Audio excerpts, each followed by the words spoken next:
I was just making sure. I see dead people.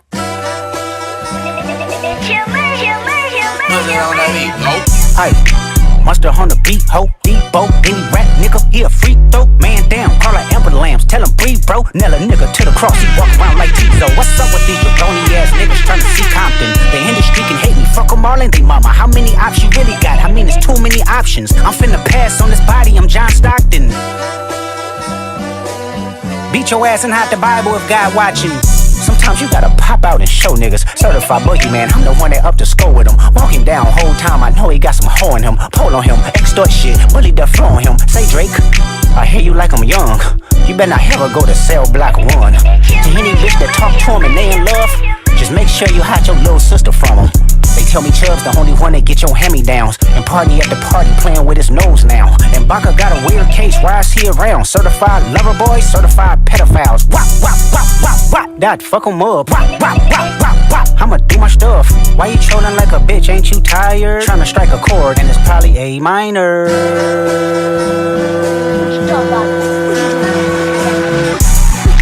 They not like us, they not like us, they not like us.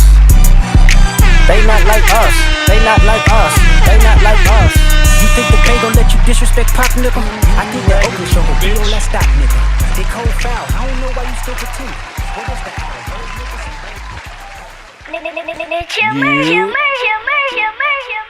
You. What it do, y'all? What it do, y'all? I'm your host with the motherfucking most, Chill motherfucking Murray. Live from the Spot Podcast. What it do, gang? What it do, gang?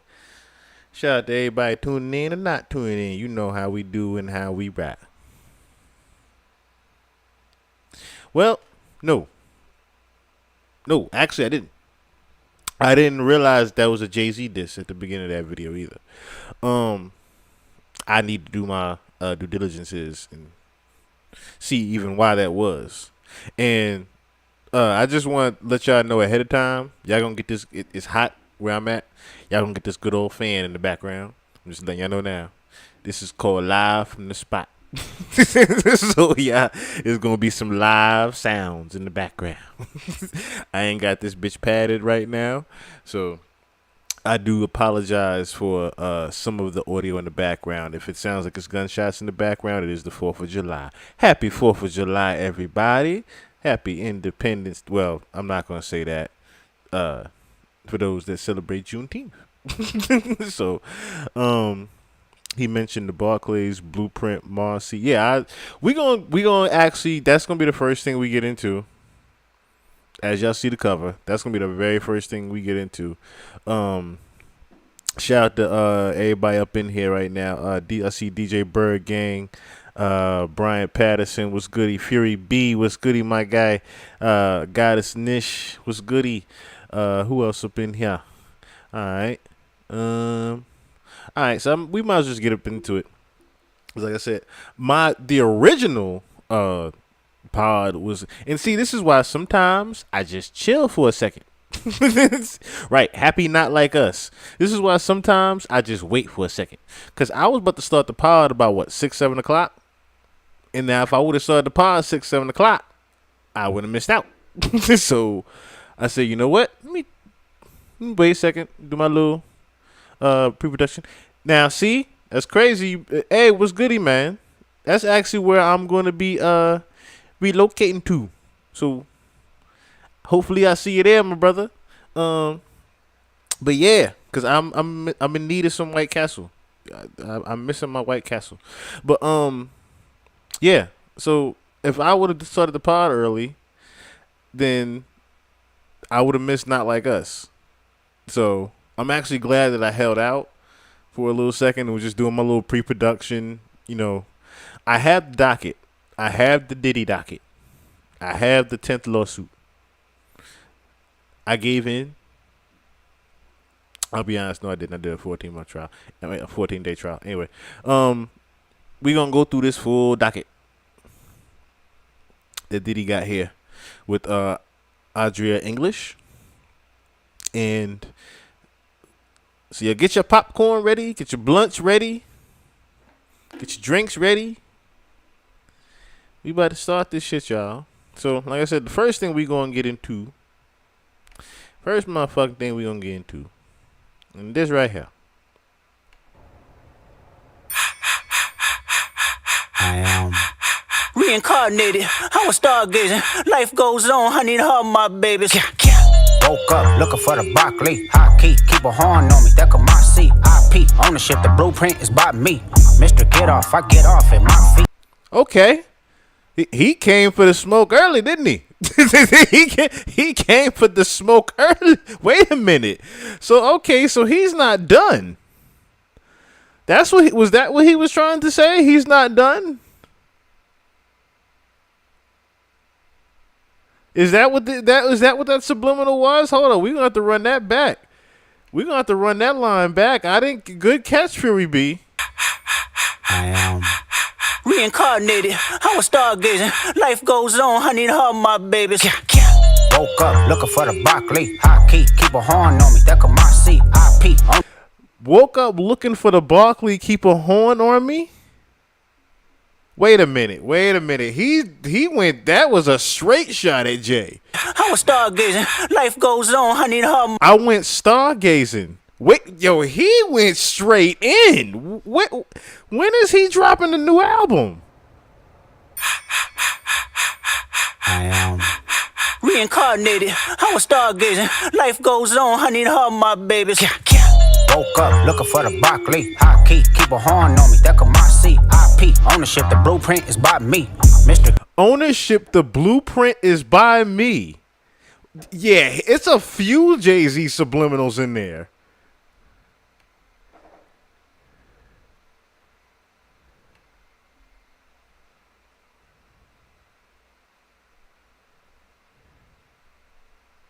I was stargazing. Life goes on. I need her, my babies.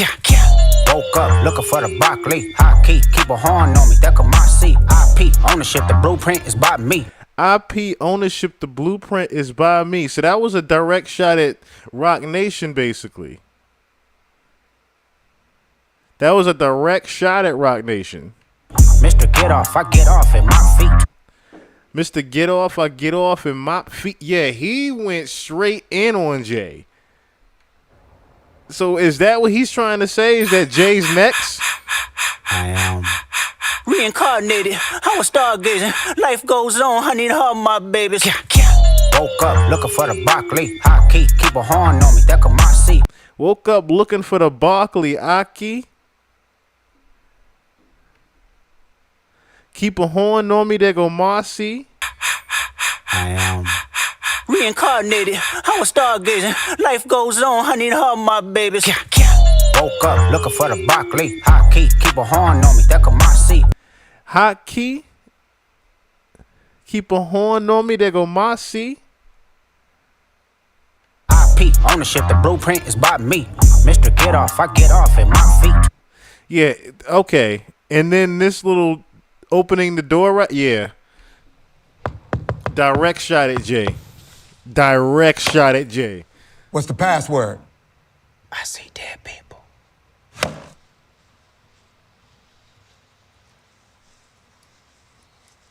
You late.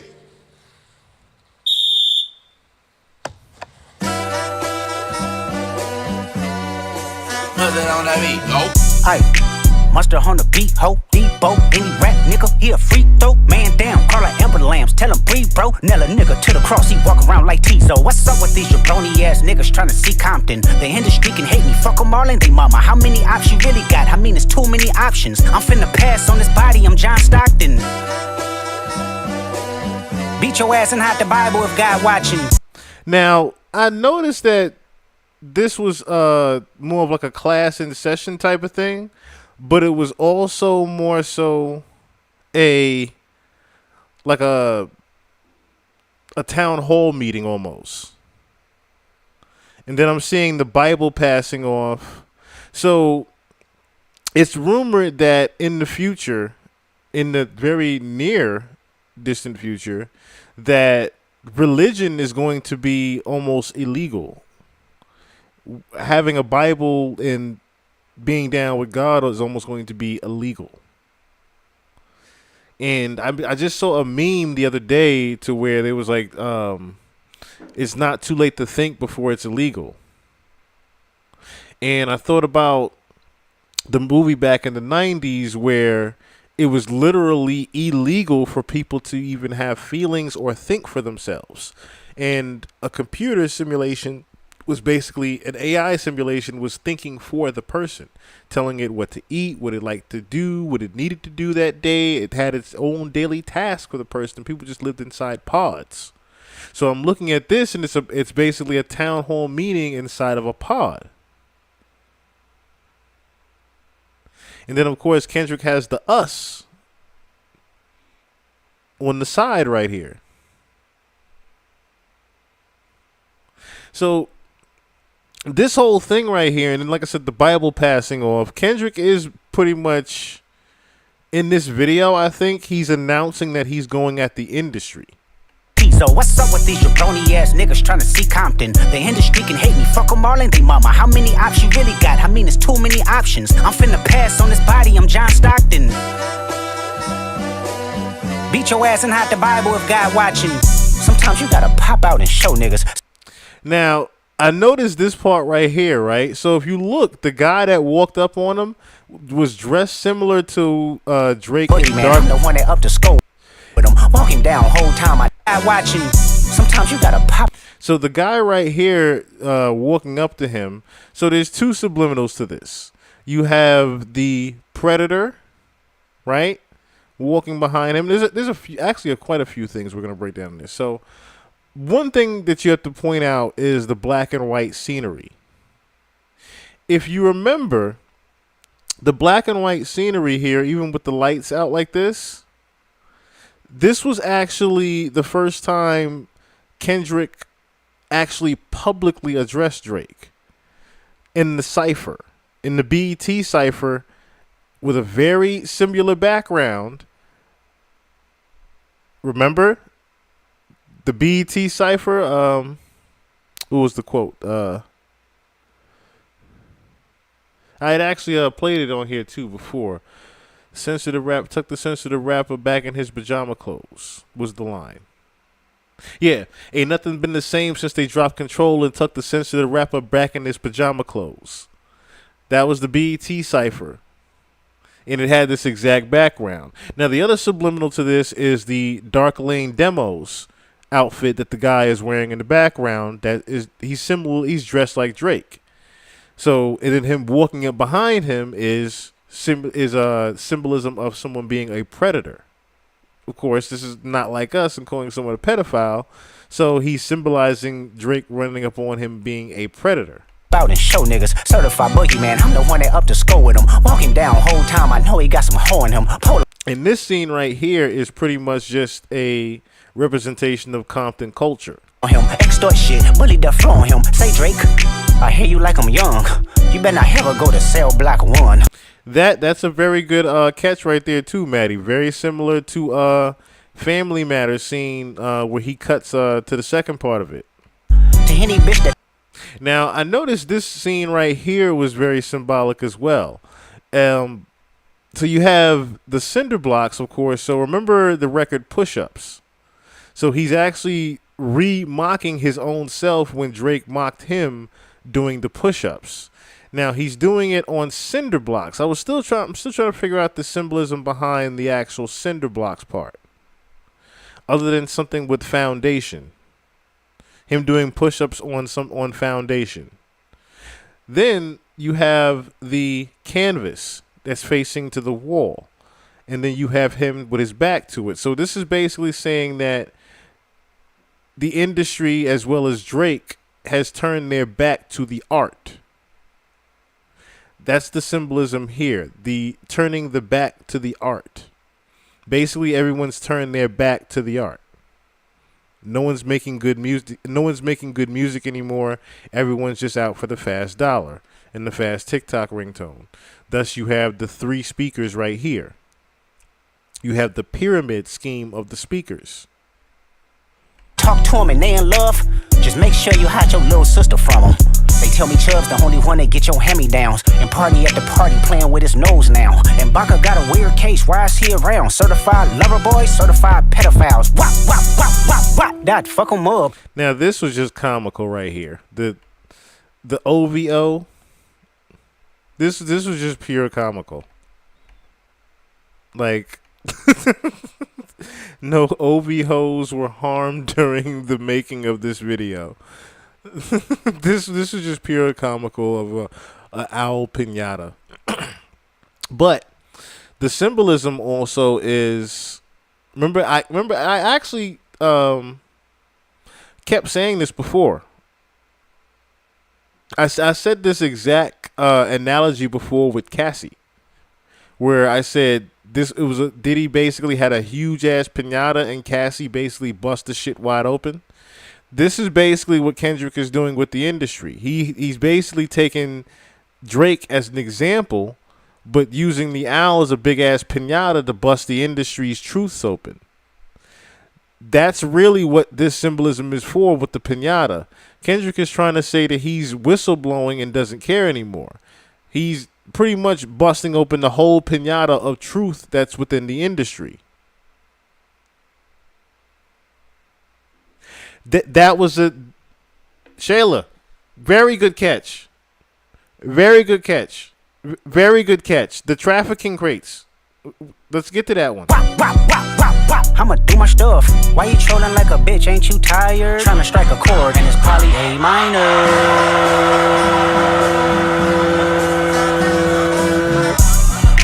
They not like us. They not like us. They not like us.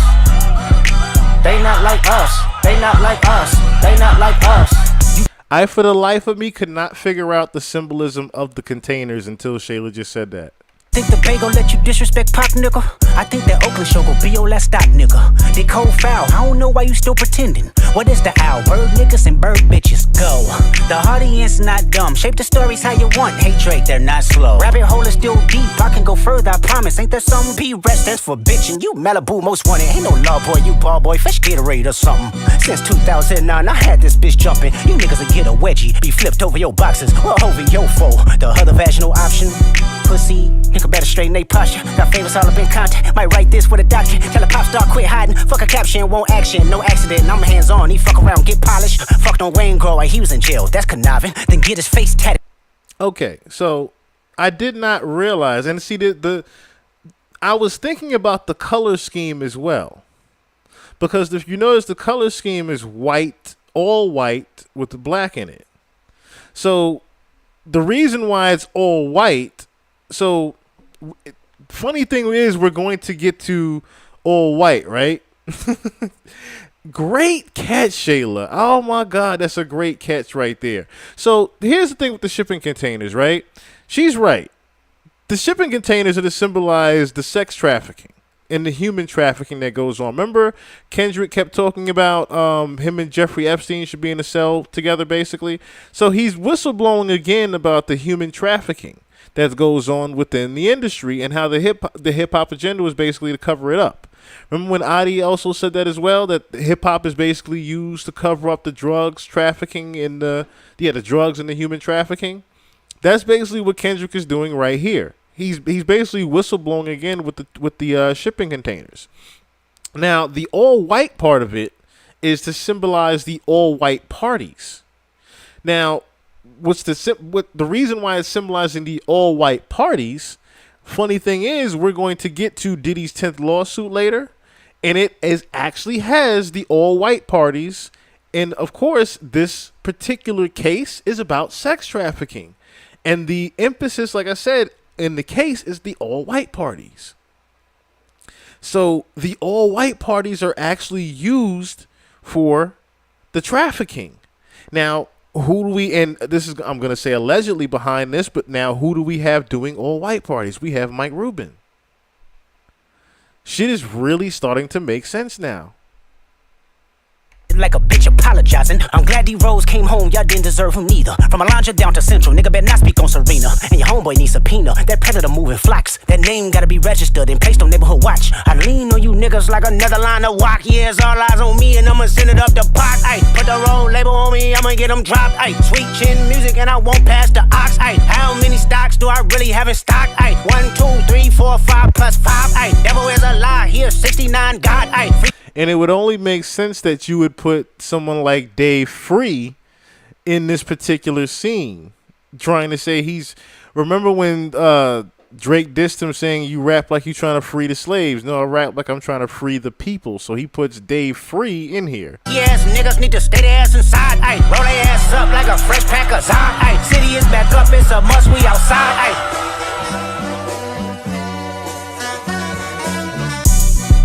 They not like us. They not like us. They not like us. They not like us. They not like us. They not like us. Once upon a time, all of us was in chains. Homie still double down, calling us some slaves. Atlanta was the mecca, building railroads and trains. Bear with me for a second, let me put y'all on game. The settlers was using town folk to make them richer. Fast forward 2024, you got the same agenda. You run to Atlanta when you need a check balance. Let me break it down for you, this the real nigga challenge. You caught Future when you didn't see the club. Hey, what? Lil' baby help you get your lingo up. What? 21 get your first street cred. Thug make you feel like you a slime in your head. Hey, what? Quavo said you can be from Northside.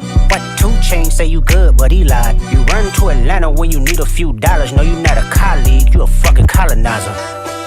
The family matter and the truth of the matter. Here was God's plan to show y'all the liar. See, I didn't even peep that there. I was trying to figure out the actual the get up. I was trying to figure out why he was dressed in the investigator outfit, but that's a good observation as well. He's an investigator of the trafficking. He a fan, he a fan, he a fan. He a fan, he a fan, he a freaky ass nigga, he a 69 God. Freaky ass nigga, he a 69 God. Hey, hey, hey, hey, run for your life. Hey, hey, hey, hey, run for your life. Freaky ass nigga, he a 69 God. Freaky ass nigga, he a 69 God. Hey, hey, hey, hey, run for your life. Hey, hey, hey, hey, run for your life. Let me hear you say OV ho. Say OV ho. Then step this way, step that way. Then step this way, step that way. Are you my friend? Are we locked in? Then step this way, step that way. Then step this way, step that way. This was just the icing on the cake. This was just the complete icing on the cake. To have the owl in the bird cage. This was just complete disrespect. This was complete disrespect right here. And of course we already know what this symbolizes. This is Drake inside the cage, or Drake going to jail, I should say. And how I took it as, and so that was, like I said, a great observation of him in the very beginning of this video. He's taking shots at Jay-Z as if, like I said, he's saying that he's not finished.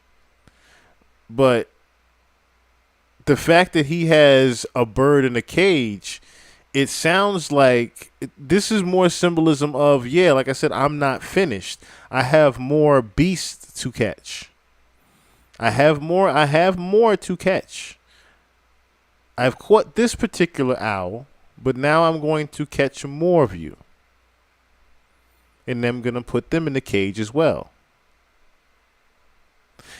Very, very, very intriguing video.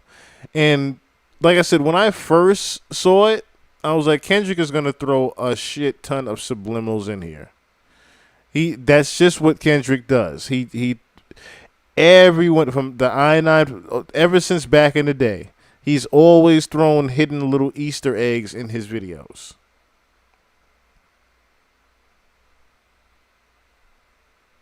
Well, Yankee Cap, since you don't rock those in LA unless you want to get shit right. Yeah. And Maddie said, what are the odds a Jay's hat under the scarf?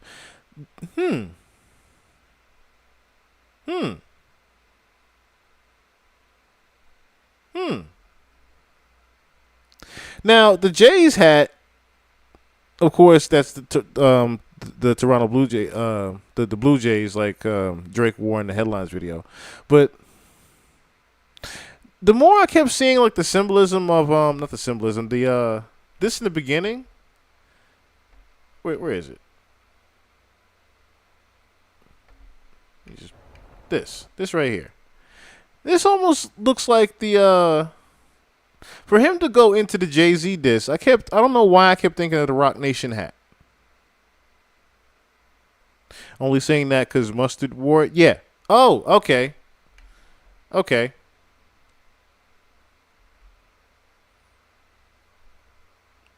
All right. Yeah, Mustard had a Blue Jays hat on.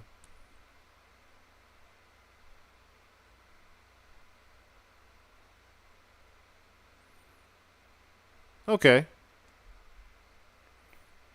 Oh no, good observation there. Good observation there. I didn't even peep the Blue Jays hat that Mustard had on as well. Like I said, this one is probably going to take me a couple of days to even, like I said, analyze all of the different symbolism that was inside of this video. But I think we caught a good grip of things. And I'm definitely going to give a mention of those shipping containers. Mustard said in the interview, he sweated all his hats out, and that was the only one left when it was time to film. That's funny. Ironically, though, it was a Blue Jays hat. He sweated all his hats out and wore a Blue Jays hat. That's funny. Didn't even realize he didn't even realize what he was doing. That's the crazy part. That's the crazy part. It's definitely some things to look for in this video, though. It is definitely a lot of things to look for in this video. I need to do more research on why the face paint was, because I know that they're his dancers. The guy in the background with the fro. I know they're his dancers, but like I said, I want to know what the actual symbolism of them in this video was. There, like I said, there's a few things in here that we're probably going to be picking out for the next couple of days, knowing Kendrick. But huge shout out to the homie for doing this, man. Huge shout out to Kendrick for dropping this video, man. And on the 4th of July on the 4th of July like that, my homies was in there like, yo, it did 2-3 million in like 2 hours. What is it up to right now? Let me see what it's up to right now, because last time I checked, it was at like 4. It was about at like 4 million. Let me see where it's at right now. It should probably, I'm guessing it's probably at like 7 right now. I'm guessing it's probably at 7 million right now. 4.2 million. 4.2 million for a video that just dropped 3 hours ago. That is remarkable right there. And like I said, my guess is he gonna hit at least between 30 and 50 before the morning. Yeah, look, 4.3. Excuse me. See, it caught me like that too, because everybody's like, "Yo, it said 2.1." Then I turned around a second later, it said 2.7. I'm like, "Yo, it's gonna hit at least 50 before the morning." Just mark my words. Just mark my words. What the picture turned backwards in this scene? Yeah. So, we talked about that. This is basically symbolizing the industry turning their back on art, on the art form. And him saying that Drake had turned his back on the art form originally. Remember, Drake had the ghostwriters. So he was saying that he turned his back on the art form with that as well. But yeah, lots of subliminals in this. Lots of subliminals in this. Yes, he's deaf. I said that when I heard the intro record. I was like, he's got an album coming. There's no way he's not dropping something. That's gonna be on something, and I doubt it's gonna be a him and Baby Keem tape. I really think it's going to be a new Kendrick album. When we're gonna get it, I don't know. Kendrick being the petty person that he is, I have a huge feeling we're going to get a Kendrick album in November. We're going to get one on the birthday of October's very own. How much y'all want to bet? The rumor is the album drops tonight. That would be cold. That would be cold right there if he dropped an album tonight. But I mean, that would be good timing. That would be great timing too if he dropped an album tonight. But I think he's gonna take his time on it. I think he's gonna take his time and let this Not Like Us do what it needs to do. And like I said, we haven't heard the last of him. That's why I said October or November we're definitely gonna hear from Kendrick. Because we're already approaching August. Okay? So I doubt he's gonna drop August, September. You know what I mean? October, November it's got to be that. It's got to be October, November. Because that exactly, Kendrick is just that petty as well as Drake. Kendrick is very petty the way he will drop an album around Drake's birthday just to piss him off more. That's exactly what he would do. He would drop an album just to piss him off even more. I definitely see that coming. We'll get a single or album drop the night of Drake's birthday. That's what I see Kendrick doing.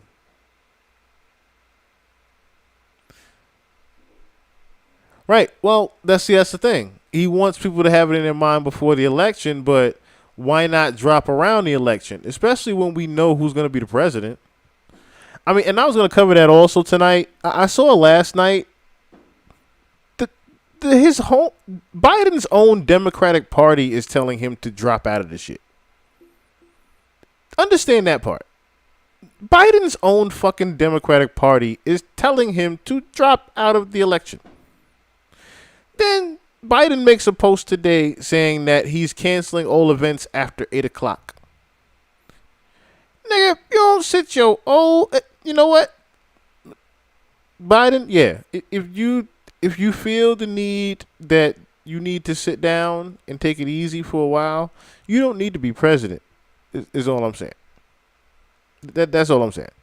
If your own people are telling you to drop out of the election and chill out, that should tell everybody right there. We already know who's going to be, like I said, unfortunately, the next president, and I think Kendrick already knows that. Kendrick knows who's going to be the next president, so I don't necessarily think that he's going to center the album around the election as much as the subject matter of the entire country, if you get what I mean. I think his subject matter is going to be heavily based around not just the industry, but the cover-ups of the country. That's what I think Kendrick's next theme of his album is going to be, the cover-ups of the country. Especially since the last one was more focused on him, and the one before that was Damn, where he was like basically just a little bit shocked at finding out the truth. And then, of course, coming to grips with himself, it's only right that the next album be about him coming to grips and letting everyone else comes to grip with the truth of reality in the world. And who else better to give an album like that but Kendrick? So, once again, shout out to the homie. Shout out to the homie. And we might as well get into it.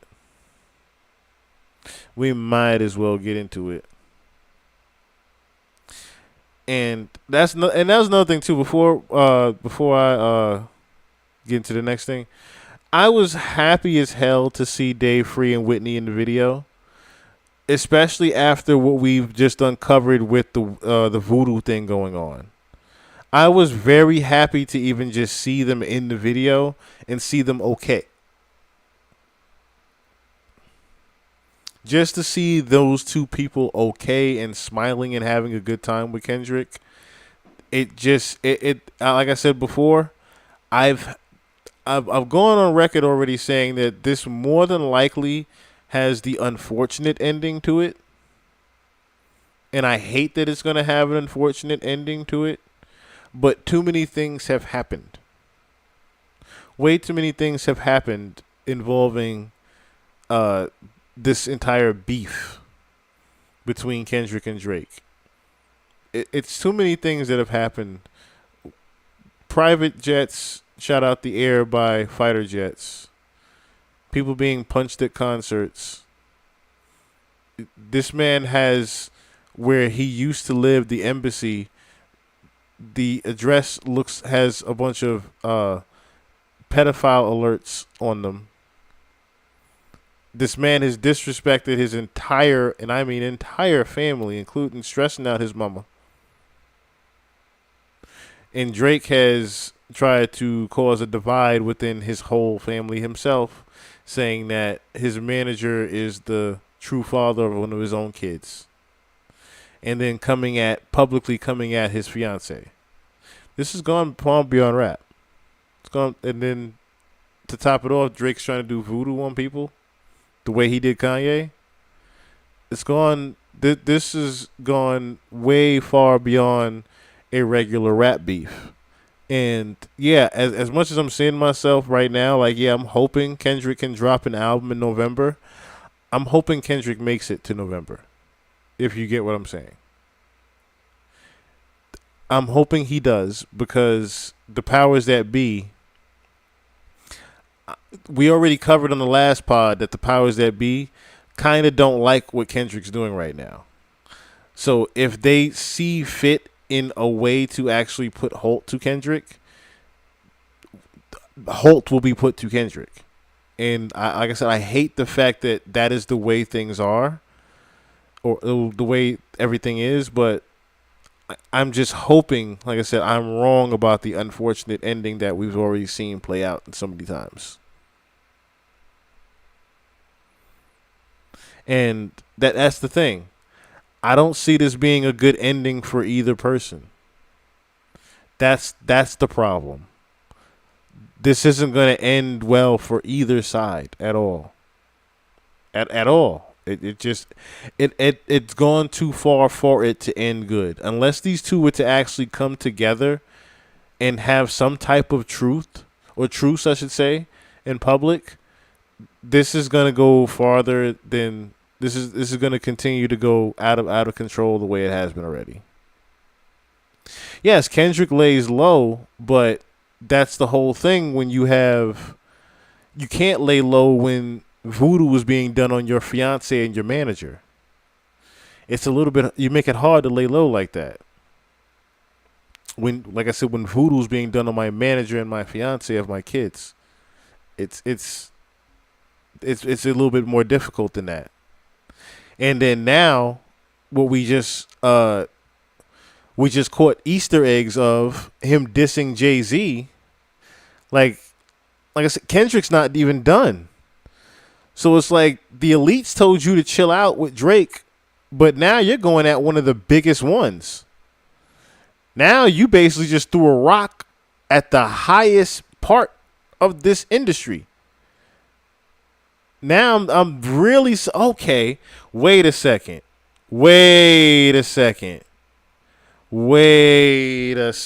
Now this scene right here makes a lot more sense to the Jay-Z subliminal. Wait a second.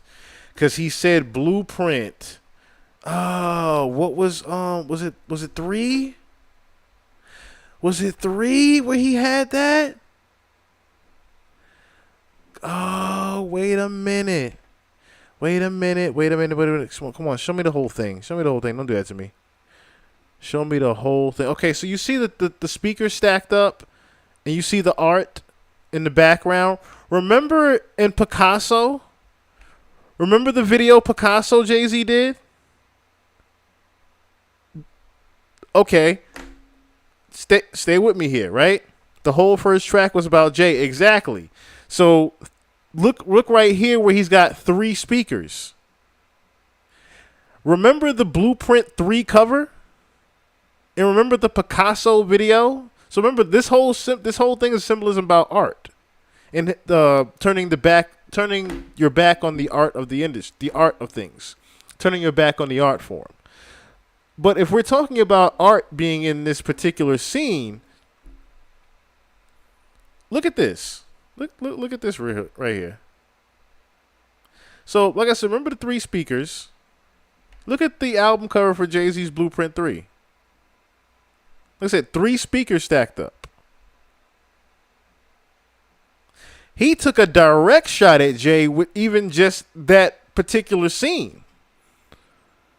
Because as you can see here, there's all types of musical instruments and speakers inside of the Red 3.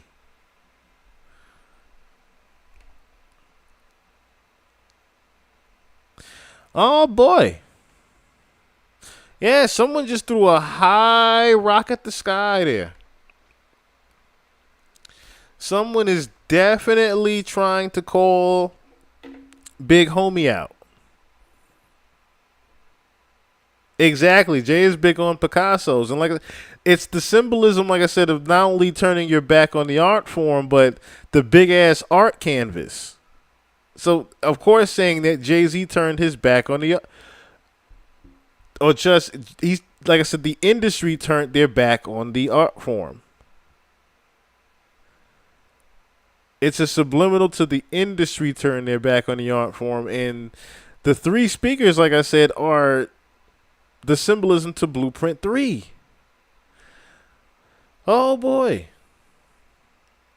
I guess I think it's going to be a couple of days of us breaking this down. It's going to be a couple of days of us breaking this one down. I'm going to be looking at this video, like I said, for the rest of the evening after the pod. But before it gets before we get too out of the way, let us get into now what we came here for. What we all have been waiting for. Okay. And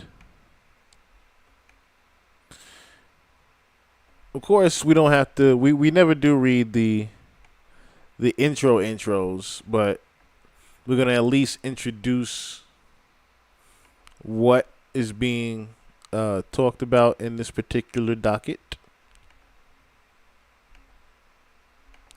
Let us get into it. Like I said, y'all gonna get this fan. I apologize in advance, but y'all gonna get this fan, and it's hot as hell in here. I might turn on the whatchamacallit in a second, but the ceiling joint just so it's a little bit quieter. If in case of, let me know if it in the chat if it is bothering anybody. If it's not, I'll just continue. No, the industry is hiding the art for the people by using these trash rappers with ghostwriters. Yep. Or in Jay's case, stealing their flows. Yep. Very true. Very true. So, Akusa GT. So in the beginning, matter of fact, I'll play it for you real quick before we get into the docket, because you might have missed in the beginning where we were going over the Jay-Z diss. So in the very beginning, Kendrick actually dissed Jay-Z. We're gonna play it real quick again. I am reincarnated. I was stargazing. Life goes on. I need her, my babies. Woke up looking for the broccoli. High key, keep a horn on me. That could my seat. IP ownership. The blueprint is by me. So there was quite once again, Akusa. There was quite a few subliminals there. So woke up looking for the broccoli. High key, keep a horn on me. There go Marcy. IP. Was it IP? The blueprint ownership is by me. It was a few different. He basically just went down a riddle of Jay-Z subliminals right there. So that's why we were saying that he's going at Jay-Z there. Yeah. Oh, I didn't even see Maddie had also asked that too. I apologize. So yes, he's dissed not only Drake, but he dissed Jay-Z in this. And it would actually make sense because think about this. Jay's done nothing but distance himself for the past couple of years. And remember, Jay went on a streak of being on Drake albums. The first 3 to 4 albums, Jay was on.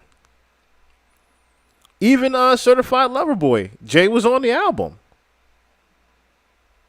So it's not a secret that Drake and Jay-Z are not necessarily they're not buddy buddy, but they're not necessarily against each other either. Like I said, Jay-Z's went on a streak of being on Drake's albums. And Kendrick knows that. Yeah, keep the horn on me. Keep the horn on me like Kamasi. That's a West Coast saxophonist. But all right, we're gonna play it back again. Cause why would he say the Barclays part then? I am reincarnated. I was stargazing. Life goes on, honey, and all my babies. Woke up looking for the Barclay. High key, keep a horn on me. That Kamasi. IP ownership. The blueprint is by me. So yeah, they're Kamasi. It's a double play on words for Marcy. Yes, you are very right, handyman. The Kamasi line is in there, but it's a double play on words for saying Marcy. You can hear the Marcy part in there. Mr. Get Off, I get. Woke up looking for the Barclay. High key, keep a horn on me. That Kamasi. IP ownership. Keep a horn on me. That Kamasi. So we all know Kendrick's nice with the wordplay and the punchlines. So of course, yes, it's the West Coast saxophonist Kamasi. But you can literally hear the wordplay on the Marcy part. If the blueprint is by me, Mr. And then he follows it up with more Jay-Z subliminal. Blueprint is by me. Get off, I get off at my feet. But let's get into yeah, there go Marcy. It's a double, like I said, it's a double play on words. With the double entendre of the, it's a double entendre wordplay basically with the wordplay. So, Kamasi, there go Marcy. That's what it is. All right, so let's get into this docket here, and I'm trying to think now how I'm gonna do this now to where I can still see y'all. So I don't want to just get into the docket and then I can't see what y'all saying. So let me refresh this real quick, and I'm gonna pull this up in here.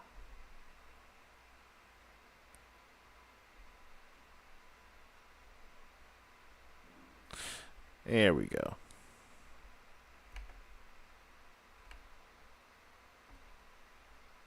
All right, much better.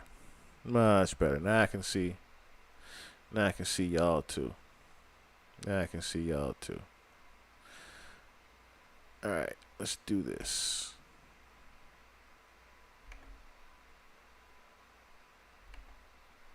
All right, perfect. All right, y'all.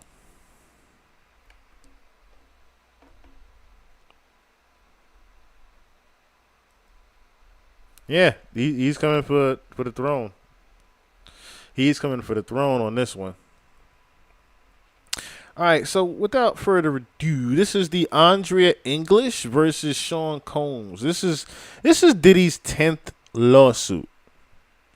We are up to Diddy's now 10th lawsuit. I cannot believe that we are at 10 damn lawsuits from one individual in less than a year. Less than a year. 10 lawsuits. My goodness gracious. So the preliminary statement, of course, on November 16, 2023, Cassandra Ventura Cassie had filed a 35-page lawsuit. So basically saying this preliminary statement right here is just to say Cassie broke the mold. And after that, we got lawsuit after lawsuit after lawsuit. So we'll count them down. So the third one says, since Ventura's brave decision to file a lawsuit, Combs was accumulated numerous lawsuits across the country for the same conduct alleged by Ventura. Days later, more lawsuits were filed against defendant Combs. One being plaintiff Joy Dickerson Neal alleged the defendant Combs had drugged and sexually assaulted her when she was a college student. Then there's another lawsuit. The other lawsuit currently being appropriately refiled in New Jersey. Excuse me. Miss Combs and singer Aaron Hall of forcing the plaintiff and another unidentified woman into non-consensual sex. At the same time, a fourth lawsuit was filed. Then you had the fifth lawsuit, the sixth lawsuit, the seventh lawsuit, the eighth lawsuit, the ninth lawsuit was filed, and that was, I believe, was that April? Yes, April Lampros was the ninth lawsuit. And then we have now the 10th lawsuit. So prior to any of the cases above being filed, defendant Combs was named as a defendant in a civil sexual assault lawsuit in Florida involving R&B singer Tremaine Neverson, a.k.a. Trey Songz. Now, what was crazy about that, let me see some Sloan Bella too. She also said Drake gotta go. Yeah. She also did say that. The funny thing about the Trey Songz docket, real quick. Let me see if I still have that one up, because that's in this one. That's in this one here. So look what was said in this particular one here. Reason why they even mentioned Trey Songz in this was because of what he had said in this particular docket here, actually. These hoes got to stop with this BS. This is when he was responding to the allegations, basically. So these hoes got to stop this BS. Just another female trying to get some money from a celebrity. Man, get the fuck out of here. Where's she at? Leave Trey alone. Hashtag thirst traps. I know someone can pull up Diddy's 2017 New Year's Eve photos, and let's find the chicken roomies. So we're not necessarily looking for the girl, but the 2017 New Year's party was actually the year that Joe Biden attended. So, needless to say, that there was some freak off activity going on at the 2017 New Year's party as well. Now, we're not gonna, of course, say that any of these people were allegedly in the freak off, but you know, we'll just leave it at that. We'll just leave it at that. We'll just leave it at that, shall we? So, named as defendant in the civil lawsuit of Tremaine Neverson, defendant Combs was also implicated in a lawsuit filed in California against R&B singer Chris Brown for a sexual assault that took place on a yacht anchored in defendant Combs' Star Island estate, Miami, Florida. Now, that one, they're just talking about the Christian Combs incident. But Chris Brown was also referenced in a lawsuit between plaintiff Rodney Jones and defendant Combs, implicating Mr. Brown was in Mr. Combs' L.A. home consorting with underage girls and sex workers. This is now the 10th lawsuit filed against the defendant Combs since November 16, 2023, just as the allegations brought by the other 9 plaintiffs. Plaintiff English claims are just as egregious. Due to the numerous lawsuits filed against defendant Combs alleging the same or similar acts, there is now a growing awareness that defendant Combs was engaging in far more sinister acts than previously known, including physical abuse and sex trafficking. Specifically from 2004 to 2009, plaintiff was sex trafficked by defendants Combs, Thomas, and Arbov. Give me one second. I'm parched.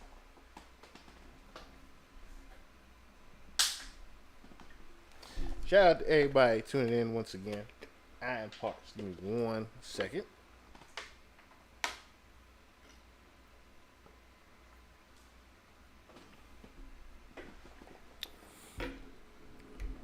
My brother gotta get his drink on real quick.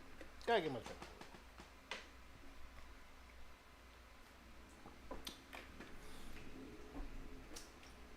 This is gonna be a long docket, I see. This is gonna be a long one. All right, where are we at? Okay, so additionally, because of the defendant relationship with defendant Vibe due to their conspiracy in the sex trafficking enterprise, defendants knew they could publish plaintiff's likeness without her consent in fear of recourse, and chose plaintiff's likeness to use without permission in an effort to continue the defendant's sex trafficking enterprise for their financial benefit.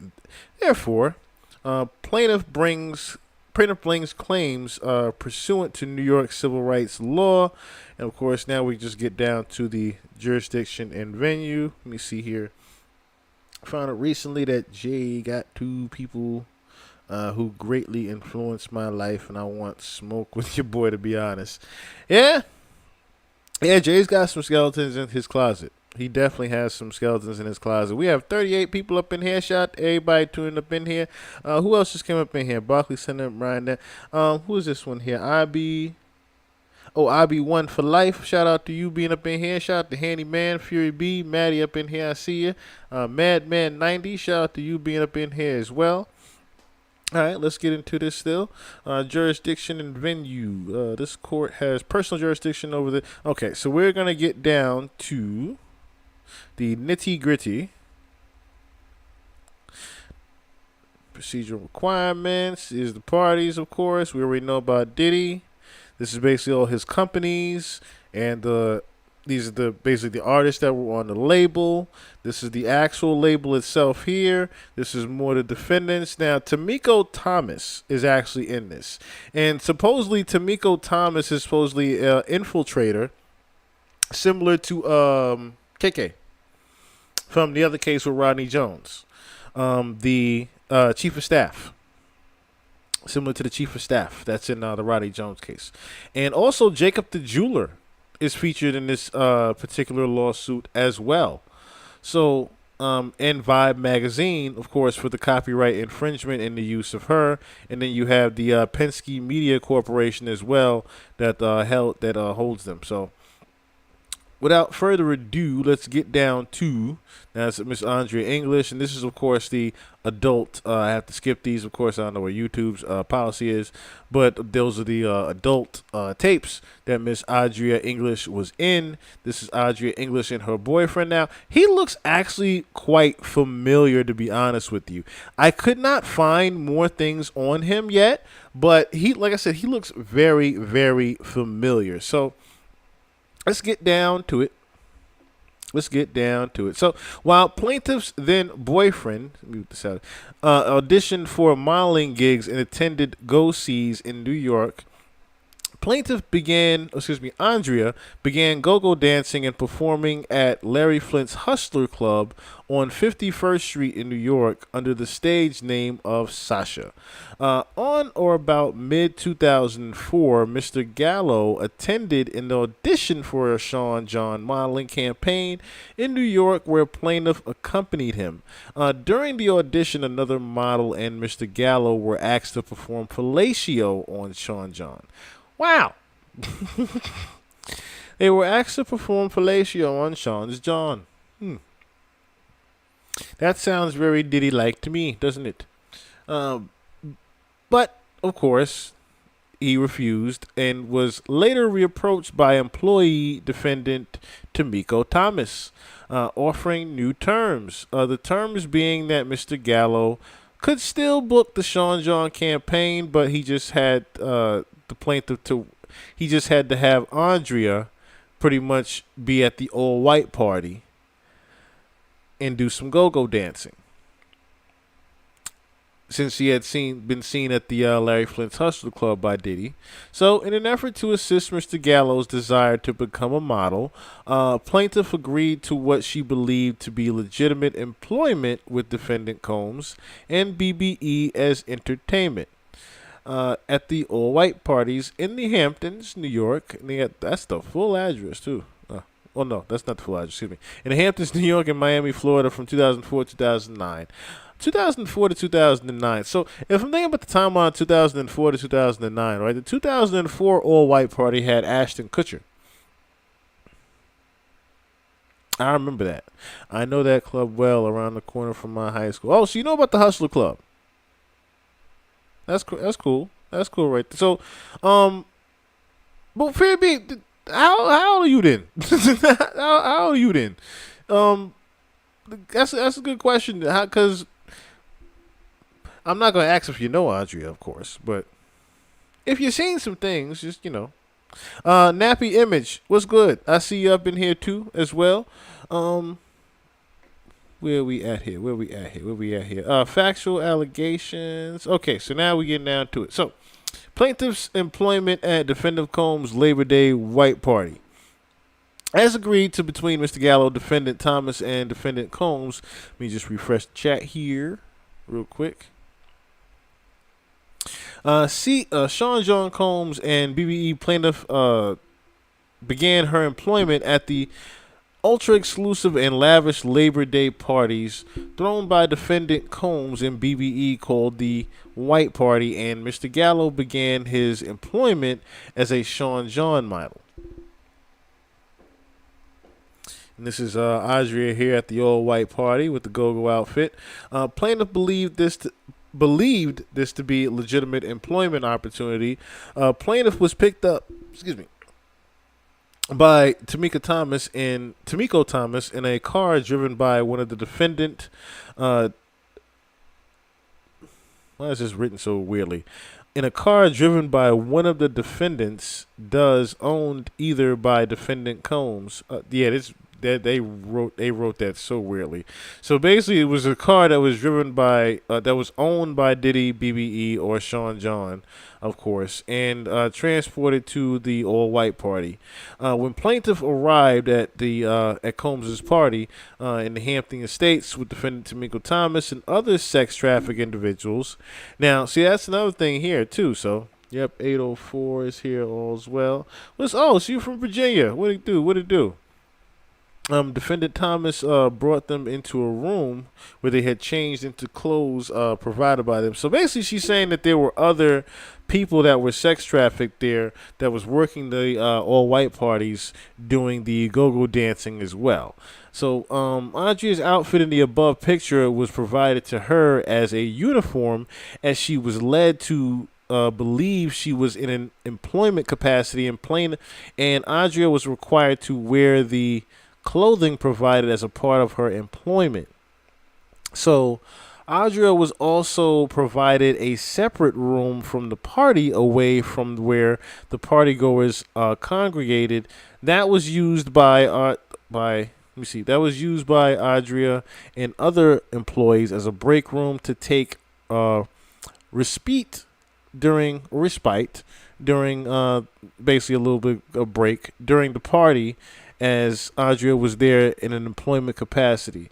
So Audria was encouraged directly by Tamiko Thomas to provide lap dances and be sexually flirtatious with the guests at the all-white party.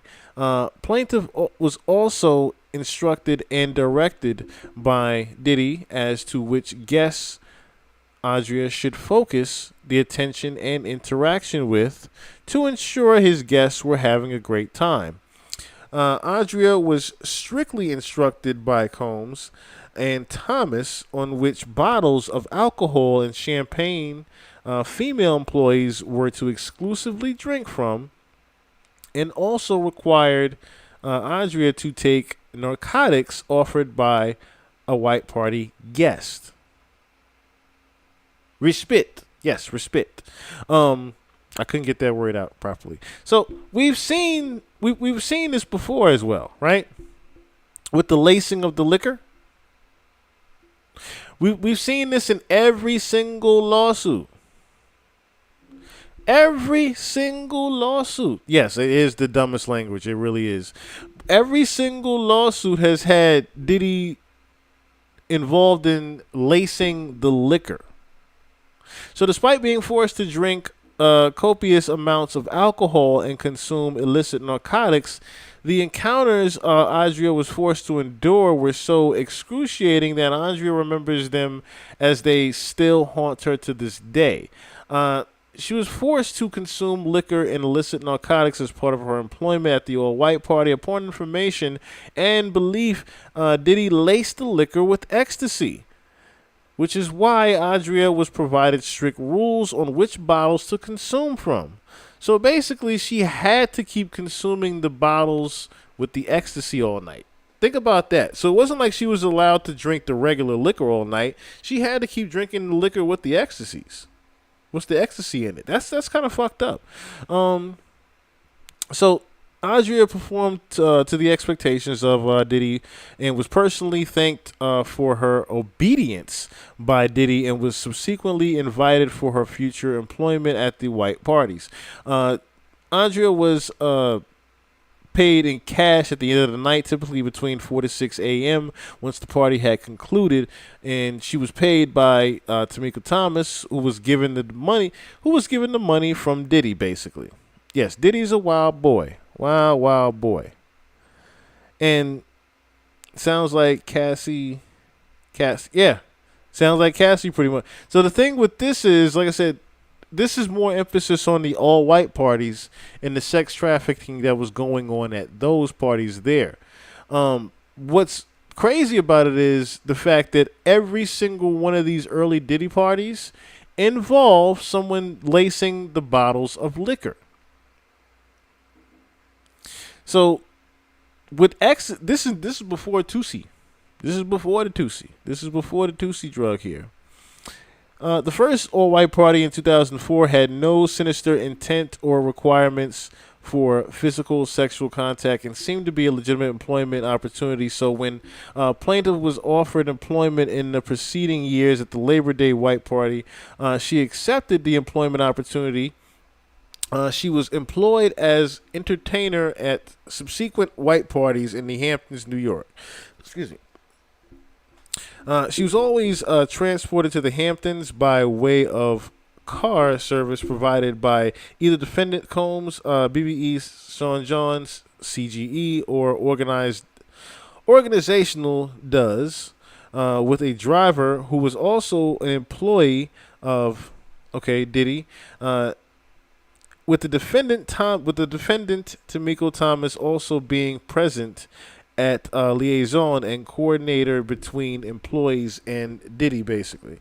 So she would use numbers provided to contact either or both Diddy and Tamika Thomas to arrange transportation to the all-white parties, and it included using the telephone and text messaging services to confirm the date, time, location, or pickup. Tamiko would then arrive in the location provided by Andrea at the agreed date and time and give her the chauffeur ride there. You should review the interview or dialogue with Natanya Rubin. I was just looking at that earlier. The woman is the definition of coverage. She had me in tears recounting her story. So that's the lady that got yeah, she was the one from the nightclub shooting. I was actually watching that earlier. So Diddy had actually put a hit on her, and she pretty much was on the run. Like, she had to go in witness protection and everything. And she was taking her car to the mechanic, and the mechanic was like, "Yo, you got an ex-boyfriend stalking you or some shit?" And pretty much she knew that someone was just fucking with her car. So, and Diddy had pretty much put a money hit out on her, and she had to leave for a little bit. But yeah, very, very, very heartwarming story there with that lady. Just God bless that she's even alive right now, and she looks amazing for someone that had gotten shot in the eye, and just not even a couple of months ago, she still had the bandage on her eye. That's another thing. She just recently took that bandage off of her eye. That's the saddest part of that. So Diddy's security team and other. So Andrea was always provided wardrobe by defendants, by Tamika Thomas and Diddy, and also was provided a break room while attending the white parties. Tamiko and Diddy groomed Andrea into sex trafficking. Over time. Around the third all-white party, defendants Thomas and Combs demanded plaintiff begin engaging in vaginal sexual intercourse. So now they had her So now they have her fucking at the parties, is what this is saying here. Now they're using her talents. That is that's now we're getting to something here. So basically, Diddy knows she's a porn star, so and knows she's a go-go dancer. So now he's saying, okay, you've pretty much been to a couple of these parties. You should be comfortable enough with doing a little bit more if I pay you to. That's pretty much what is being alluded to right here.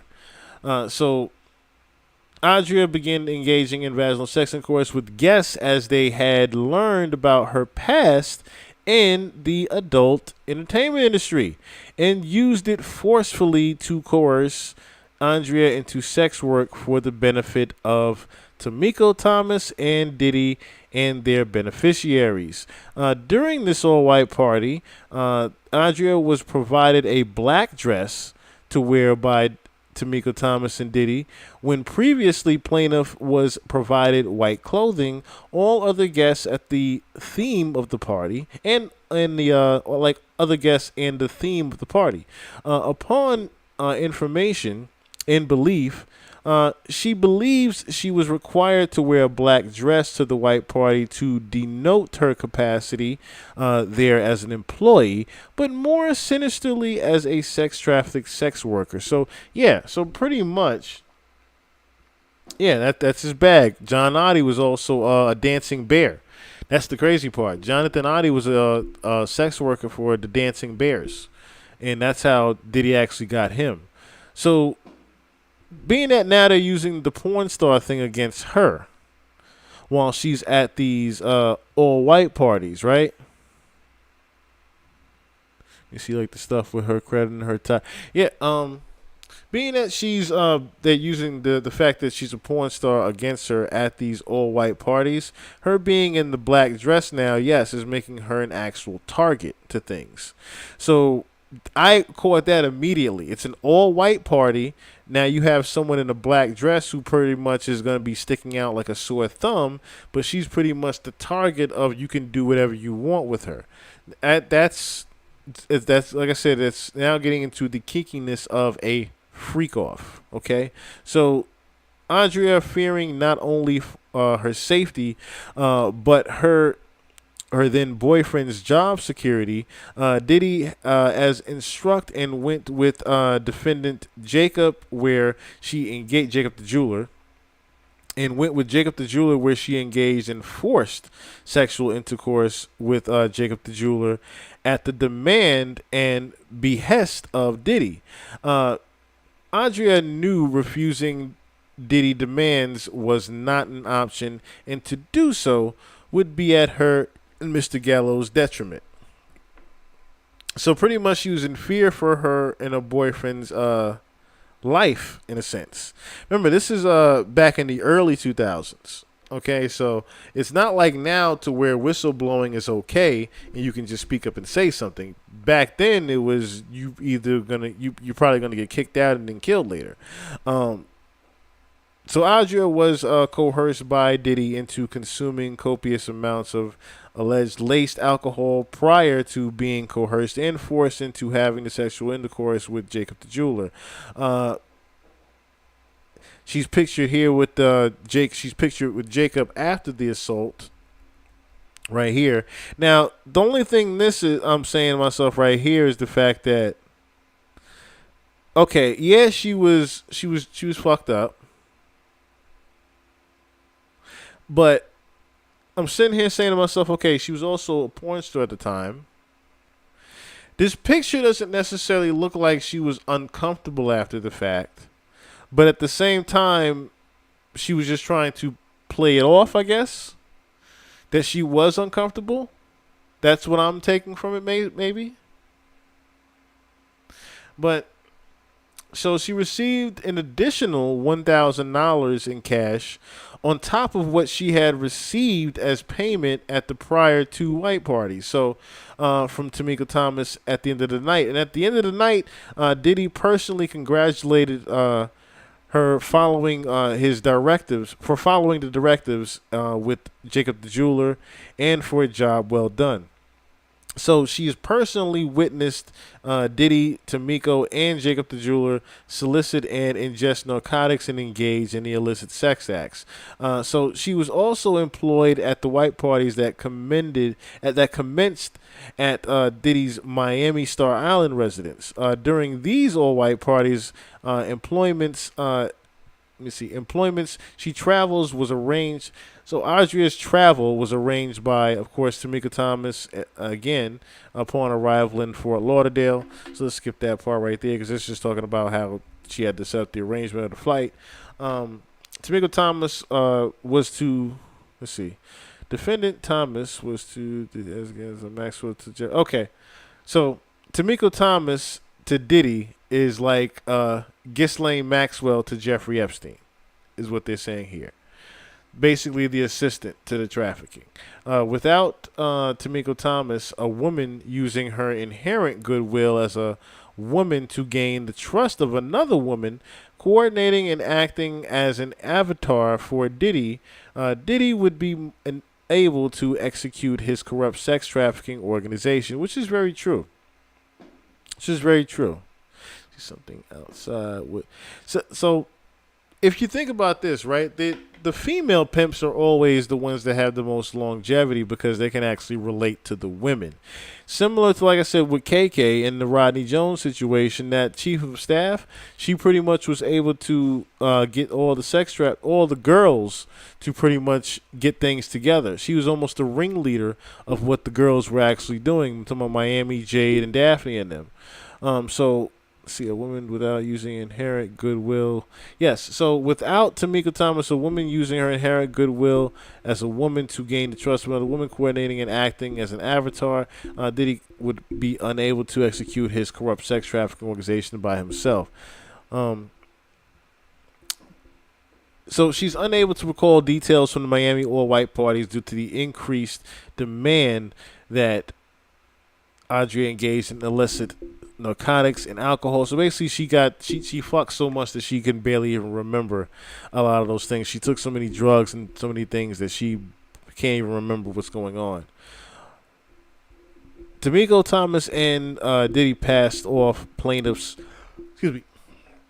They passed off Audrey to other defendants outside of Jacob the jeweler, named as defendant Doze, to be sexually assaulted as part of their ongoing corrupt sex trafficking organization. Upon information and belief, she believes Diddy had hidden cameras in every room of his home in the Hamptons, which we already found out he actually does.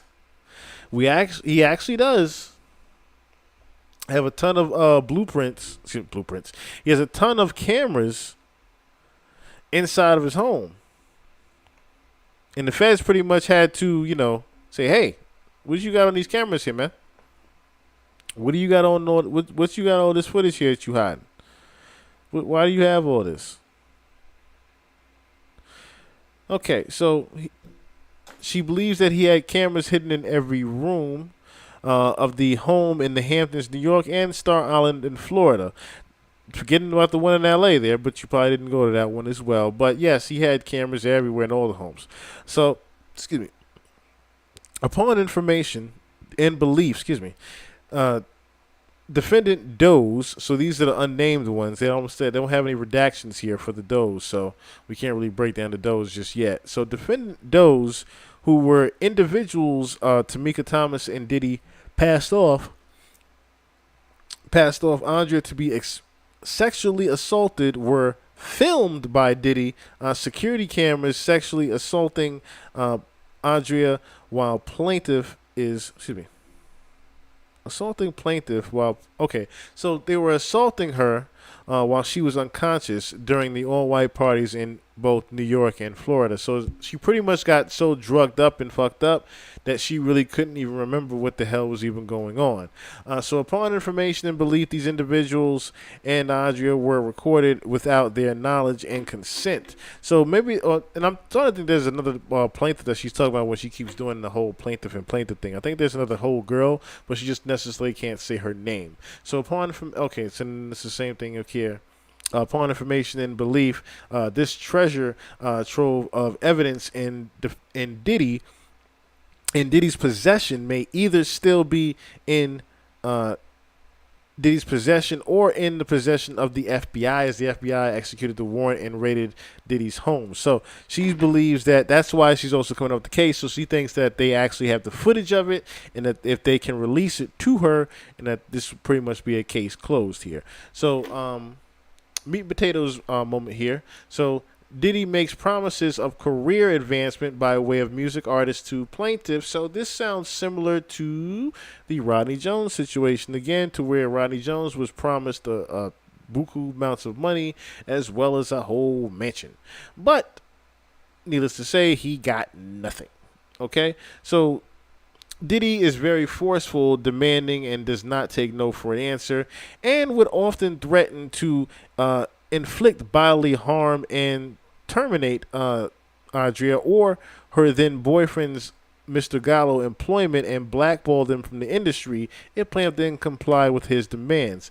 As Diddy acted and was viewed in such a way to where Mr. Gallo and plaintiff believed he had the power to where Diddy's threats were credible. So they pretty much believed that he would be able to execute anything as far as getting done to them. So Diddy used his power and influence to threaten and intimidate Andrea to continue participating in Diddy's corrupt sex and sex trafficking organization. Diddy, in an effort to continue to silence Andrea and keep her in his sex trafficking organization, offered to help Andrea enter into the music business as a part of an all-female music group. And of course, that was not going to necessarily work. So Andrea knew of defendant Diddy prowess. Knew of Diddy's prowess in the music industry and knew he had the power to help her advance in her music career. Now, of course, he does have that, but at the same time, how many people have he actually lied to and not even actually execute on that right there? So, Andrea believed Diddy would fulfill his promises to help her career, just as he had helped plaintiff's then boyfriend's modeling career. So he helped the modeling career of the boyfriend, but did he really? Or did he just look out for him a little bit? So Andrea, having been professionally exposed to the music industry side of Diddy's empire, grew more aware of the true nature of her employment at the all-white parties, which was grotesque, inexcutable, inexcutable, and exploitative and criminal. Andrea's only way to escape Diddy was to return to California, which plaintiff did in 2009. Upon information and belief in retaliation for Andrea's escape, Diddy had plaintiff's then boyfriend, Mr. Gallo, blackballed from the modeling industry and had all of Mr. Gallo's campaigns with Sean John removed. Upon information and belief, in retaliation for Andrea's escape, defendant Combs was Diddy had Andrea blackballed from the entertainment industry. So pretty much once the no came, that's when the blackballing came of the industry for you. Diddy's corrupt sex and drug trafficking organization has cursed Andrea lifelong harm. So she became severely depressed and began to blame herself for being trafficked and for sabotaging her own career. Being sex trafficked and abused as led has led Andrea into a tailspin of anxiety and depression. In or about 2010, she was hospitalized for a mental illness as a direct cause of her being attacked by the defendants. Everywhere she goes and looked, she was reminded of being trafficked by defendant Combs, and as he is inescapable presence in music, television, and film. In the ensuing years, Andrea has also experienced the alcohol and drug addiction as she attempted to cope with the emotional trauma of being assaulted and trafficked. Andrea has also experienced intimacy issues as she struggles to maintain emotional and sexual relationships with men. So she was recently married. However, fears her marriage might fall apart due to her mental breakdowns, participated by memories of the assault and trafficking. So that's pretty damn sad that she even has to live with that type of thing just locked into her brain all the time.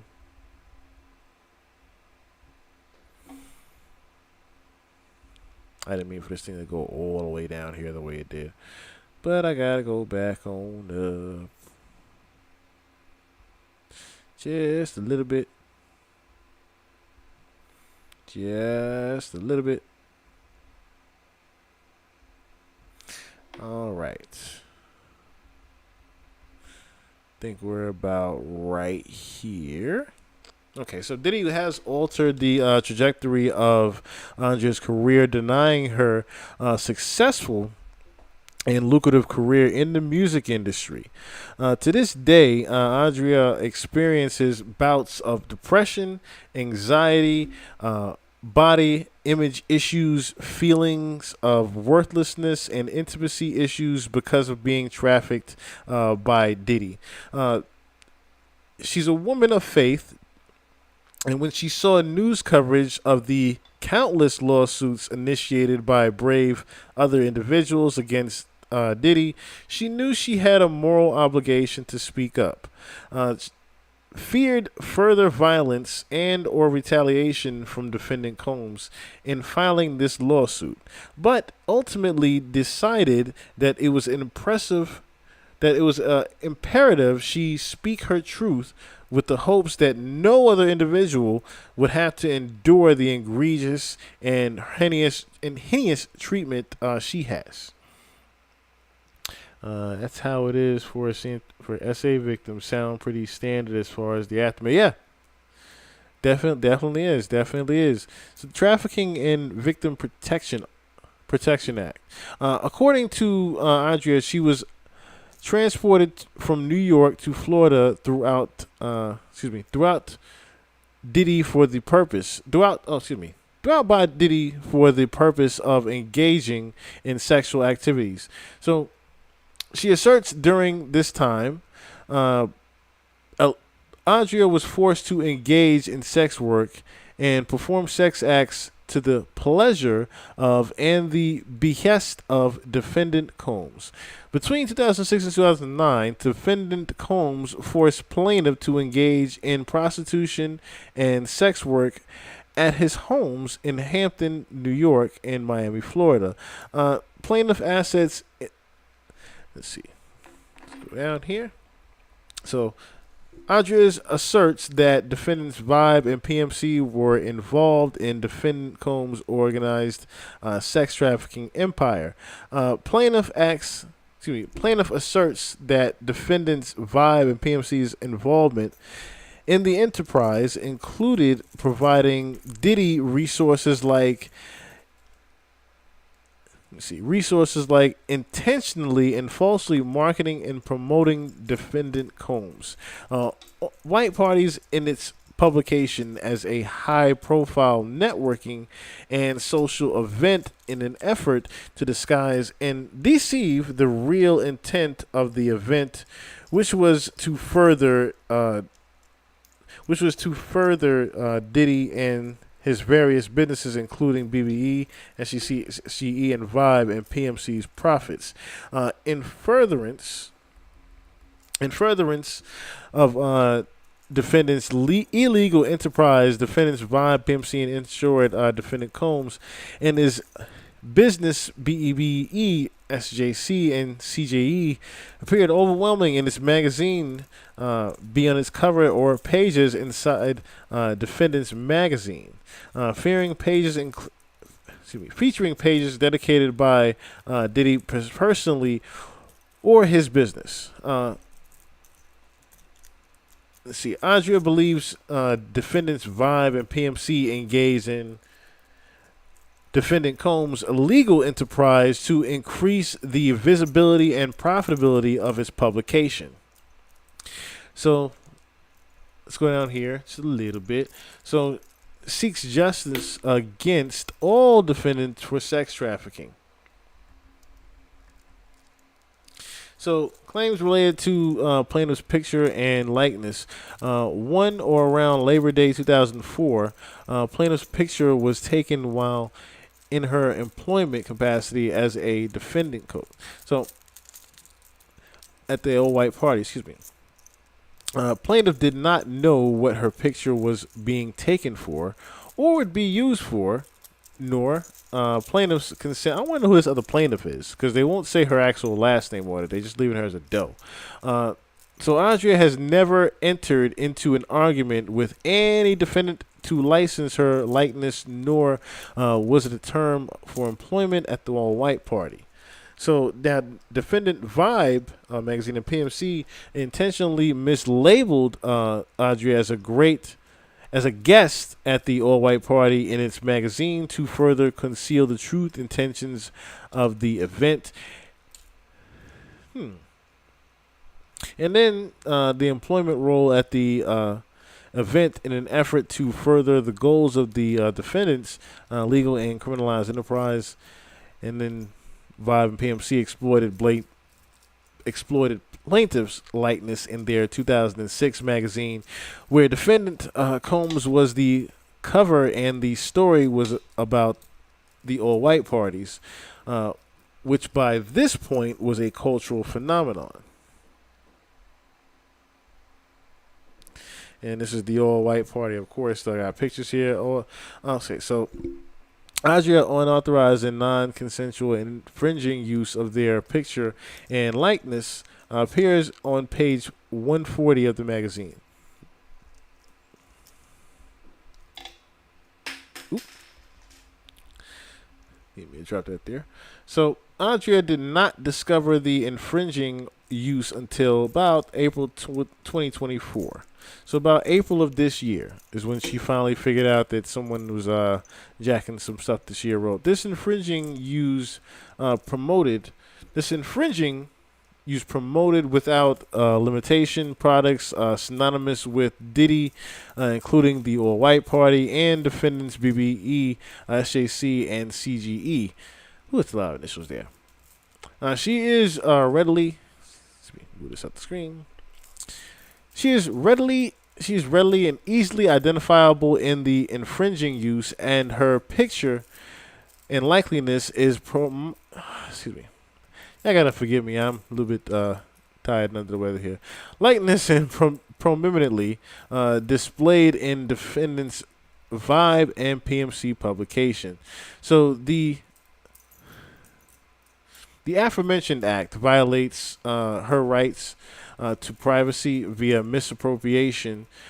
Plaintiff has never given any defendant a release to use her likeness in any publication or platforms, media, or formats, digital, physical, or otherwise. The November 2006 issue of Vibe and PMC is still available for sale and the viewable online. Now, at all relevant times, Andrea had the sole and exclusive right for publicity with regard to the issue of her picture, portrait, and likeness, and under the New York state law. See, Penske Media was founded by the son of the founder of Penske Shipping Containers. Think we found it. Oh, wow. Penske Media, founded by the son of founder Penske. Oh wow, Penske. Okay, that makes sense. Penske shipping. The like the gas station too, Penske. Okay, okay, that makes a lot more sense too. That makes a lot more sense too as well. Like I said, I think we're gonna be spending a good week on just breaking down the different things that are inside that Kendrick Lamar video there. But where are we at here? So in all relevant times had the sole and exclusive right of public. Okay, okay. Regard to the use of the picture, portrait, and likeness. So basically, she's basically that's what she's including Vibe magazine in this because she doesn't like the fact that her likeness was used, and now being that her likeness was used, you pretty much excuse me, her likeness wasn't hers or owned. People can pretty much just use it on anything. Like I said, I keep using the example of the Black Mirror episode with Selma Hayek, and she got mad at Netflix or the Netflix parody station or whatever that was using her likeness to pretty much do whatever she wanted, and she wouldn't even be on set. It was just pretty much just doing whatever, and it was a complete AI at the time. That's the scary part about that. So this is before AI was. They were doing the whole create a whole show with AI type of thing in real life. So imagine if they would have played that in the skit right there and how scary it would actually be. Black Mirror does a great job of doing that. But so the aforementioned act violates Adria's right to privacy via misappropriation. Adria has never given any defendant a release to use her likeness in any publication or platforms, media or forums. So basically, this part right here is about her suing Vibe and PMC about using her likeness on those flyers, especially when she wasn't even in attendance anymore. So at no point did Andrea authorize, consent to, or otherwise seek to allow the defendant or any of them to exploit her picture. Okay, so this is more of, like I said, the useness of the picture. And of course, like I said, she does fireworks. You've got to hear something. So incorporates by reference all preceding paragraphs and eleges them as set forth fully herein. So I wonder right now, does this include anymore? Not the provider, the RICO orchestrator. So this is another thing. This is similar to Rodney Jones, to where she's saying that this is more of a RICO case than anything. And I have plenty things, and I mean plenty things that I can show you guys as far as evidence to make this a RICO case.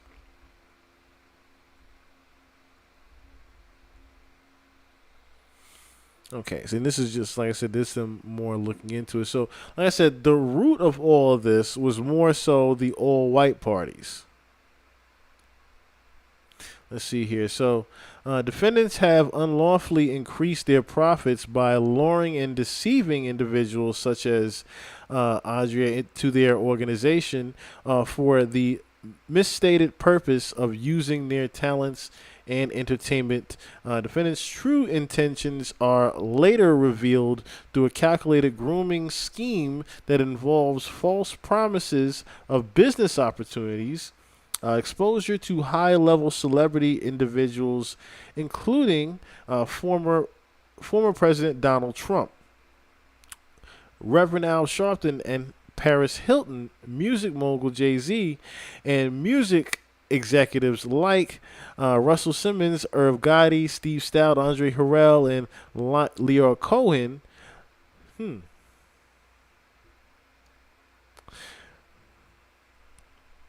the promise of introductions, networking, fame, and fortune, which quickly shifts to unauthorized drugging and threats and sex trafficking. Diddy, you're going down, brother. You're going down. Look at him seen with Donald Trump here. Ain't that something right there? Seen with Donald Trump, and you got Russell Simmons and his girlfriend back in the day. I forget that gentleman's name over there on the right. God forgive me for not remembering who that is right there as well. This is pictures from the all-white party right here. Saying all-white heat. Ironically, you see who's in the top picture right there, Mr. Heavy D. Rest in peace to Heavy D. Ironically, Heavy D and Mary J. Blige are in this picture as well. I cannot wait for Mary J. Blige to finally have this discussion with someone, and she's just a Jane Doe, but only Diddy knows who actually wrote it. So while employed by Diddy at the all-white parties, she witnessed Combs instruct and direct defendant Tamiko Thomas and the other employees to acquire, transport the illicit narcotics. She personally witnessed Tamiko Thomas transport the narcotics to and from the white parties in New York and in Florida. So she personally witnessed Combs ingest and distribute the illicit narcotics once he received them. Audrey personally witnessed and was directed by defendant Diddy to engage in sex work while employed as an entertainer at the all-white parties. Plaintiff was required to engage in sex acts with attendees at the all-white parties. When instructed by Diddy or Thomas, plaintiff would be paid in cash for complying with the demands for sex work, and there was no renegotiation between Adria and other defendants, Thomas or the party receiving services regarding a price to be paid for plaintiff complying with sex work demands. So basically, there's people trying to get round 1, 2, and 3 and was ready to pay to get some of that. That's unfortunate right there, where you went from just being a regular dancer and providing beverages and drinks at a party to now you're just the hoe of the party, and everybody just gets to have their way with you, and you're basically paid for that. That's kind of crazy right there. And then you're being, like I said, trafficked from state to state pretty much with this. So she's seen all the homes except for the L.A. one. Maybe she's seen the L.A. home and we just haven't got to it yet. But yeah, so the RICO enterprise activities affected interstate commerce is compromised of an association of persons, including each defendant and other unnamed co-conspirators herein. So they're going to let it go right now, but later on, actually, they're not going to let it go later on. I mean, let it go right now. They're pretty much coming in for him. Now, what I wanted to speak on real quick is the fact that this says RICO Enterprise. Remember the Rodney Jones case, and they kept emphasizing the whole RICO Enterprise thing? So I'm seeing here again RICO Enterprise. I'm wondering now if that's what this is even going to turn into. Is this going to be a whole Bad Boy Entertainment RICO case? Because if that's the case, there's going to be a lot of birdies singing if they just suddenly turn this into just a bad boy type of thing. So that associated was structured by various agreements, deals, contracts, and non-contractual relationships between defendants, by which defendants, Tamiko Thomas and Diddy, assume different roles in knowingly and directly or indirectly participating in the acts necessarily to carry out the directives of the enterprise, which was to acquire and distribute narcotics. So, needless to say, without so many words, she's building to be a RICO case similar to Rodney Jones, and has a lot of evidence to go with what Rodney Jones has to back this up. So I'm hoping someone looks at this and says, "Hey, Rodney, why don't you just get together and, discuss information, pretty much. Just trade information. What do you know? What do I know?" I think all of the victims should, at this point, there's 10 lawsuits right now. I think all the victims should pretty much be getting together, having some type of group chat together, and figuring out what's going to be the next go-to, not just with moving on in life, but just getting justice with this situation here. So, Adria's then boyfriend, Mr. Gallo, so of course they pretty much broken up after this situation, was also employed by one of Diddy's business defendants, Sean John Combs. Employee defendant Thomas solicited plaintiff, or Adria, I should say, via Mr. Gallo to work for Diddy at his all-white parties. So basically, they were just using Gallo to get to her, for the simple fact that she was really what they actually wanted. He was the win-win as far as the modeling, but what they really wanted was to get her there at those all-white parties. That's kind of crazy. And that's kind of crazy. And it's at least Jane Doe one. That was another thing that was in this case too. The Jane Doe's 1 through 10. It's like how many victims were in this one particular lawsuit inside this all white party. So how many people were actually going through some shit at this all white party is my question. That's really what I want to know right there. Um, so yeah, and this pretty much almost went in a circle because it was just pretty much like I said, just talking about everything that was going on. Not just everything, but it's just a restatement, a re-detailed statement of what she had to do at the all-white parties. And she felt that she was threatened and blackballed right after she pretty much wasn't down with the shits anymore. Excuse me. But yes, this is sex trafficking. This is definitely sex trafficking. And the fact that she was promised the same thing that little Rodney was promised.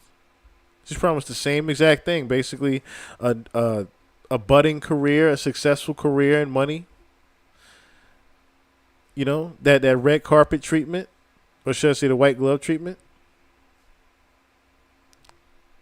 Yeah. So, this is just more articles here, of course. And we seen that one earlier. So that's why I said this was a lot of if you notice in this docket, there is quite of a lot of duplication of pictures and just reiteration of the same exact information. So that's why I didn't feel the need to necessarily even to be honest with you, it's not really much more to I read this docket earlier. It's not really much more to read in it. It's like I said, it's pretty much the same exact reiterated information that we already know. The same information that we already know is that Diddy at these all white parties are not only trafficking people, but is drugging people with ecstasy and God knows what else inside of the liquor. There's so many different things that are very similar to the same exact cases that we just had before us. So it's almost like spitting over the same exact raps over it, over again. That's what this is right now. Every single thing that is inside this docket, you'll find in Rodney Jones' case, you'll find in Cassie's case, you'll find in April's case, you'll find in one of the John and Jane Doe's case. Like, it's out there. It's just out there. And like I said, this is just pretty much a continuous loop of detailed information as far as Diddy's supposed RICO power over being able to threaten the boyfriend at the time and don't still be able to do what you gotta do. And of course, I understand the boyfriend being lost now, Mr. Gallo, because his employment was on the line from the get-go.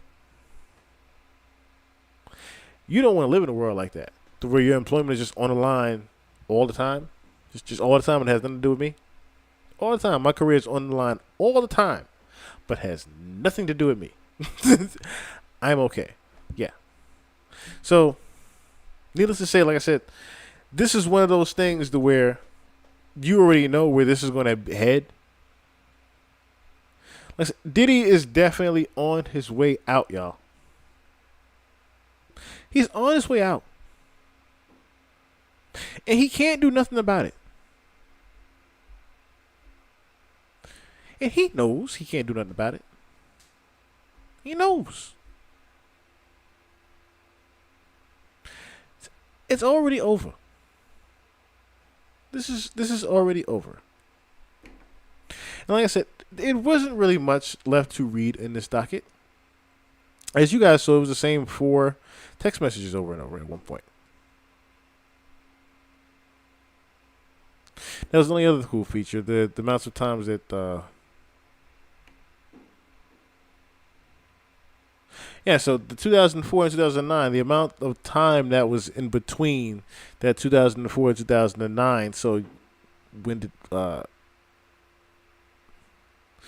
when exactly did this stop in 2009? That's my question now. Because it, like I said, it just vaguely glazes over and over again about the 2004, 2009.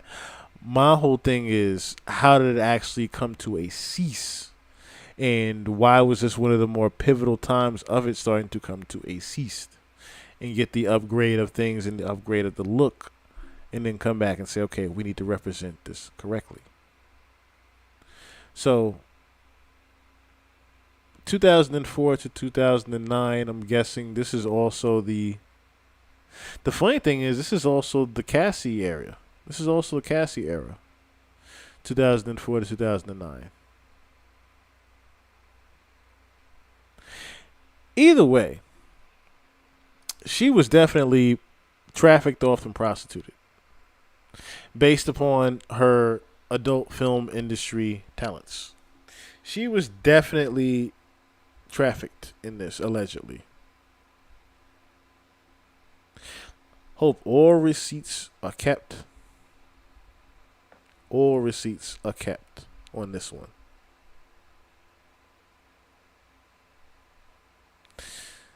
Man, oh man, oh man. We're up to 10 lawsuits with Diddy. Can y'all believe that, though? That we really up to, and I said that, too. I said we're going to get up to, I forgot what the number was, so I would have won some money. I said we're going to get up to 10 before November. That's what it was. I said we're going to get to 10 before November. I might as well say we're going to get up to 15 before November now.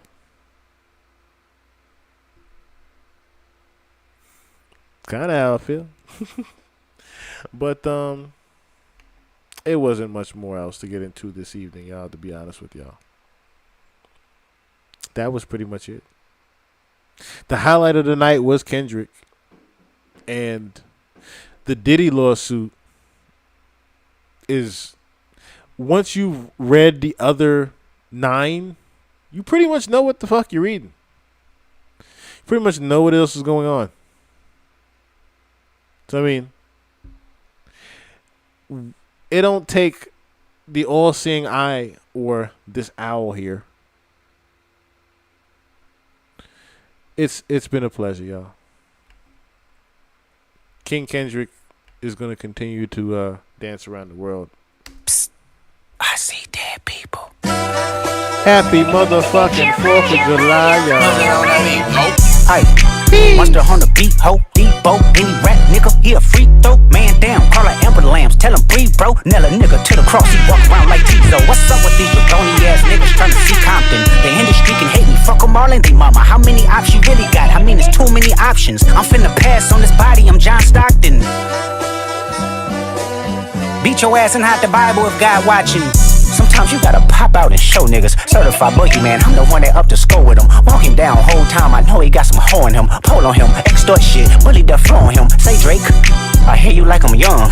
You better not ever go to cell block 1. To any bitch that talk to him and they in love, just make sure you hide your little sister from him. They tell me Chubb's the only one that get your hand-me-downs. And party at the party playing with his nose now. And Baka got a weird case, why is he around? Certified lover boys, certified pedophiles. Wop, wop, wop, wop, wop. That fuck him up. Wop, wop, wop, wop, wop. I'ma do my stuff. Why you trolling like a bitch, ain't you tired? Tryna strike a chord and it's probably A minor.